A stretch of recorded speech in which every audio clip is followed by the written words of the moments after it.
Com o Brasil ainda enfrentando os impactos da pandemia, né, da Covid 2019, Covid-19, olha, eu já estou 2020, 2021, Covid-19, a maioria dos brasileiros adiou as expectativas de recuperação econômica para 2022. Verdade, é isso que mostra a pesquisa trimestral da Federação Brasileira de Bancos. O radar da Febraban detectou outros sinais de esperança por parte da população. Os brasileiros expressaram maior expectativa de consumo quando a situação estiver mais normalizada, que é o que deve acontecer no ano que vem.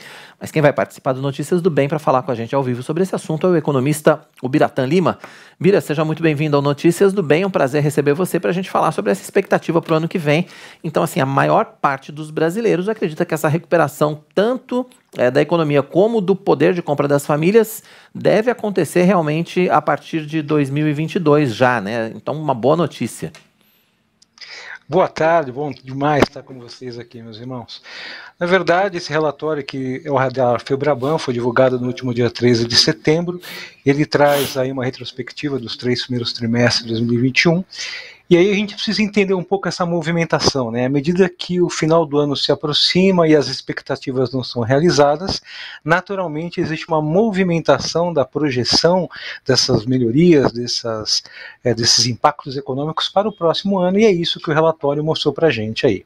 A gente tem outros pontos de atenção aí, como o próprio relatório Boletim Focus, que foi divulgado também essa semana, que traz um pouco da visão das projeções de economia aqui para o próximo ano. Então, a gente tem que confirmar essa ideia aí de que ano que vem é um ano que vem de expectativas positivas, onde a recuperação finalmente vai acontecer aí para a gente poder ter a recuperação do emprego, do poder de compra, do poder aquisitivo, da retomada da economia, e aí retomar um pouco daquela normalidade, um pouco daquele cenário positivo que a gente tinha no final de 2019. Olha, será que, pensando nisso, assim, agora no finalzinho do ano, a gente já começa a ver alguns lugares mais movimentados, né? Será que os brasileiros já estão sentindo isso? Já estão mais entusiasmados com essa expectativa? Ou é esse finalzinho de ano que causa esse ânimo mesmo, independente do que vem lá na frente?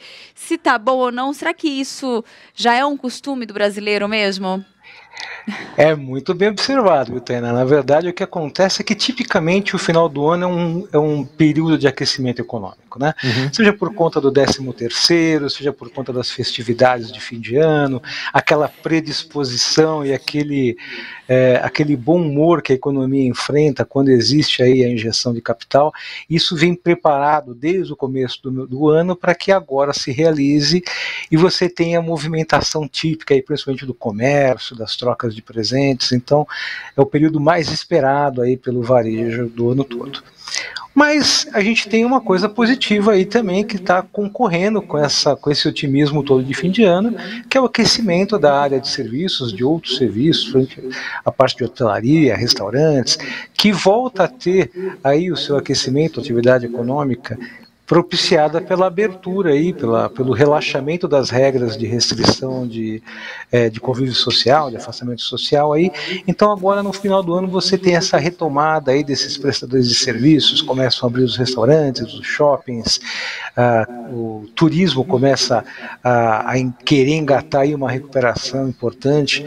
Tanto é que a grande contrapartida aí no meio do ano, agora a gente teve aí uma quebra de safra de soja que traz aí a questão do PIB um pouquinho para baixo no 3º trimestre, mas você tem o crescimento da área de serviços que deve ser aquecido agora no último trimestre, e aí orando ao Senhor para que a gente tenha um ano que vem aí de recuperações e que a gente realize aí a expectativa desse povo que andou sofrendo um pouquinho aí desde o final de 2019. É verdade, não tem sido fácil. Agora, quais seriam os caminhos para essa retomada econômica?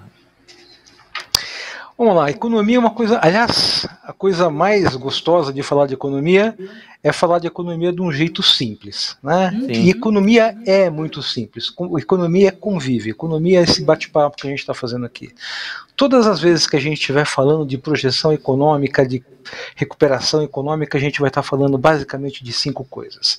Vamos estar falando da atividade econômica como um todo, de inflação, câmbio, taxa de juros e contas públicas.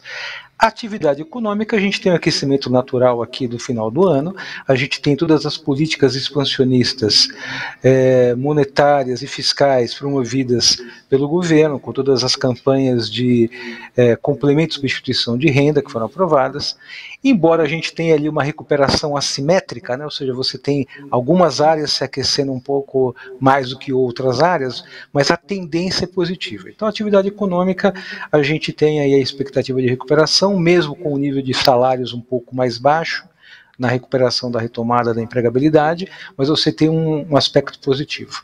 Inflação, a gente tem visto todo o movimento aí do governo para fazer essa contenção, seja através aí de uma política de contenção da demanda pelo aumento da taxa de juros, que é o outro fator que a gente tem que ponderar, e os juros ele depende muito desses outros temas.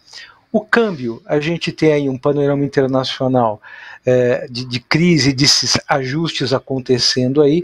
O Brasil é um ecossistema à parte, onde você tem grande parte da influência do câmbio vindo dessa questão, da influência da inflação, vindo por influência do câmbio, e aí você tem, para fechar esse ciclo dos 5 pontos de atenção, aí as contas públicas, que apesar aí de alguma turbulência, elas estão pacificadas para o próximo ano.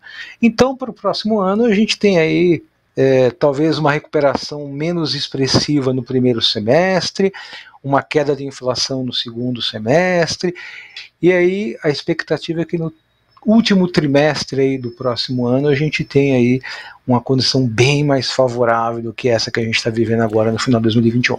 Tá certo. Agora, o ano que vem tem uma característica também importante que eu acho que conta nessa lógica aí, que é a questão da eleição, né? A gente tem eleição no ano que vem. Inevitável. De que maneira isso impacta na economia?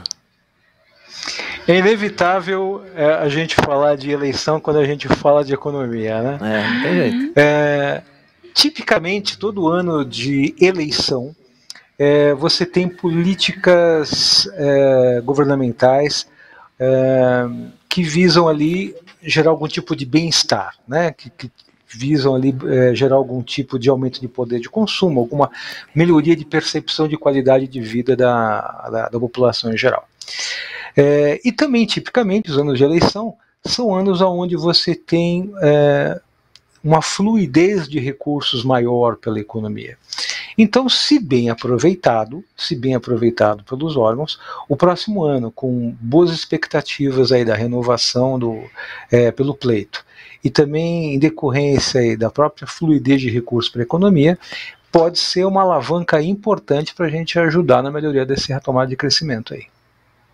Muito bom. E agora uma questão, né? O quanto o auxílio emergencial pode ser uma saída ali, né? Qual o impacto que ele pode ter para 2022?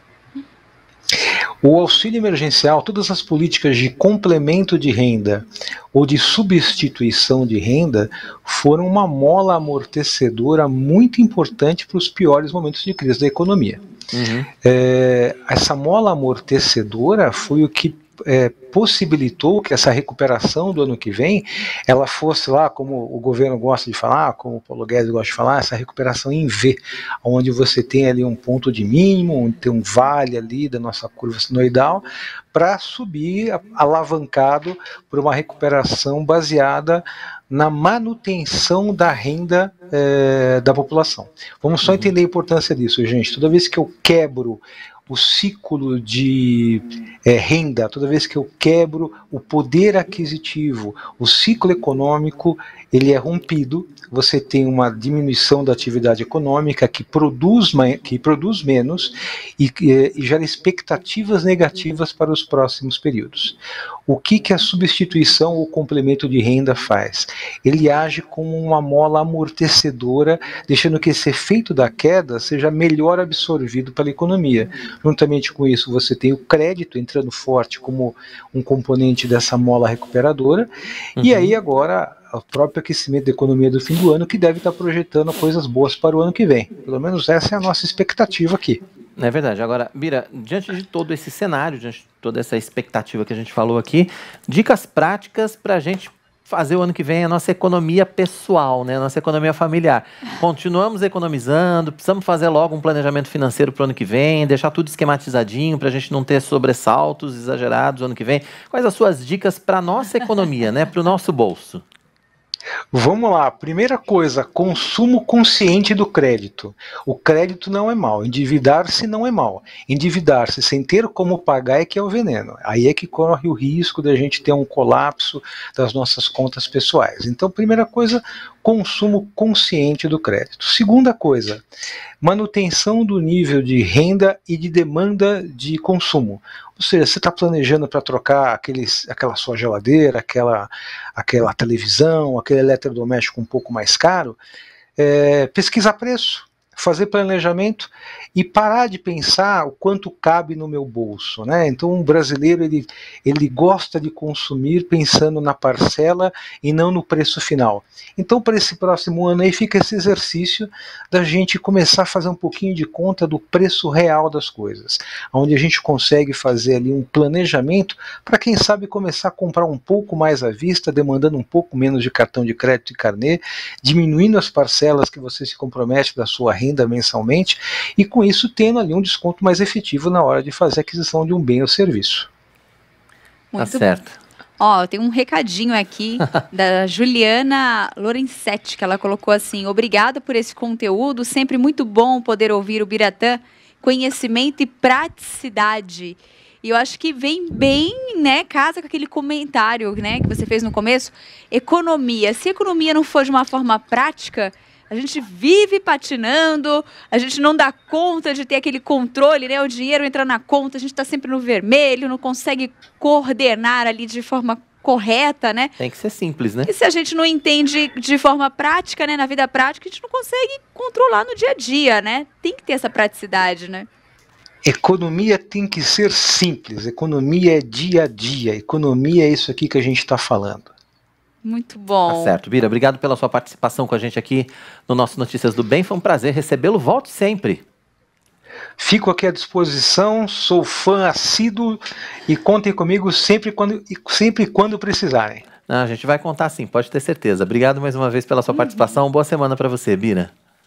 Muito obrigado, boa semana.